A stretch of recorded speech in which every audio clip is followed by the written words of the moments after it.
Hello बच्चों, आज जो है हम पढ़ेंगे कि मांग वक्र का जो ढलान है वो ऋणात्मक क्यों होता है। यानी मांग वक्र जो है हमारा ऊपर से नीचे बाएं से दाएं की तरफ ढलवां क्यों होता है। यानी जब कीमत बढ़ती है तो मांग कम और जब कीमत कम होती है तो मांग ज्यादा क्यों होती है किसी वस्तु की। उसके क्या कारण। सबसे पहला जो कारण है वो है घटती सीमांत उपयोगिता का नियम। घटती सीमांत उपयोगिता क्या है। जैसे जैसे हम किसी वस्तु का अधिक प्रयोग करते हैं, किसी वस्तु को अधिक खरीदते हैं, तो उसकी जो सीमांत उपयोगिता है वो कम होती जाती है।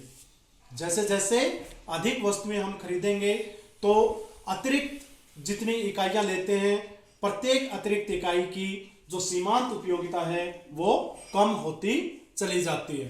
तो कोई भी उपभोक्ता अधिकतम संतुष्टि के लिए तभी उसको अधिकतम संतुष्टि होगी जब उसकी वस्तु से सीमांत उपयोगिता और वस्तु की जो उपयोगिता कीमत है वो दोनों बराबर होंगी।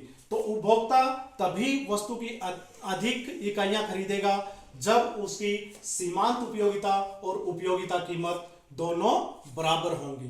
तो जैसे जब वस्तु की कीमत कम होगी तभी वो उसकी अधिक इकाइयां खरीदेगा। दूसरा जो है कारण वो है आय प्रभाव। जब किसी वस्तु की कीमत कम होती है, जब किसी वस्तु की कीमत कम होती है तो उपभोक्ता की वास्तविक आय बढ़ जाती है। वास्तविक आय क्या होती है, उसकी परचेजिंग पावर, जो क्रय शक्ति है वो बढ़ जाती है। मान लिया कि किसी वस्तु की कीमत 5 रुपये है और उपभोक्ता की जो आय है वो 50 रुपये है, तो उपभोक्ता 10 वस्तुएं ही खरीद पाएगा अपनी कुल आय से। वस्तु की कीमत घटकर यदि 4 रुपये हो जाती है तो उपभोक्ता अब पहले से अधिक वस्तुएं खरीद सकता है। पहले वो 10 वस्तुएं खरीद सकता था, अभी पहले से अधिक वस्तुएं खरीद सकता है। तो जो अतिरिक्त आय है उसको वास्तविक आय कहते हैं। यानी उसकी जो क्रय शक्ति है उपभोक्ता की वो बढ़ गई है।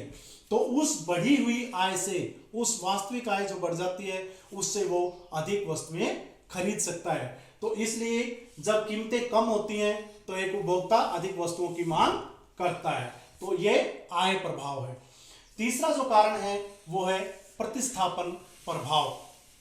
यानी जो वस्तुएं कंपैरेटिवली, जब एक वस्तु की तुलना में दूसरी वस्तु, जो प्रतिस्थापन वस्तुएं हैं उसमें एक वस्तु की कीमत कम हो जाती है तो वो अपनी जो प्रतिस्थापन वस्तु है उसकी तुलना में सस्ती हो जाती है। कंपैरेटिवली जो है वो चीप हो जाती है, उसकी तुलना में सस्ती हो जाती है।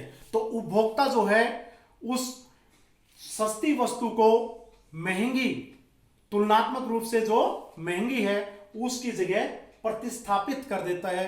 यानी चाय और कॉफी का यदि हम उदाहरण लें तो यदि चाय की प्रतिस्थापन कॉफी है, यदि चाय की कीमत कम हो जाती है तो तुलनात्मक रूप से चाय कॉफी से सस्ती होगी, तो ज्यादा लोग चाय को खरीदेंगे और कॉफी से चाय की तरफ शिफ्ट हो जाएंगे, प्रतिस्थापित हो जाएंगे। तो जब वस्तु की कीमत कम होगी तो इसकी मांग ज्यादा बढ़ जाएगी। चौथा जो कारण है उपभोक्ता समूह का आकार। जब कोई वस्तु सस्ती होती है तो जितने लोग उसको खरीद रहे होते हैं उससे उसमें कुछ और अधिक लोग जुड़ जाते हैं। वस्तु सस्ती होने की वजह से कुछ लोग जो पहले उस वस्तु को नहीं खरीद रहे थे वो लोग भी इसको खरीदना शुरू कर देते हैं।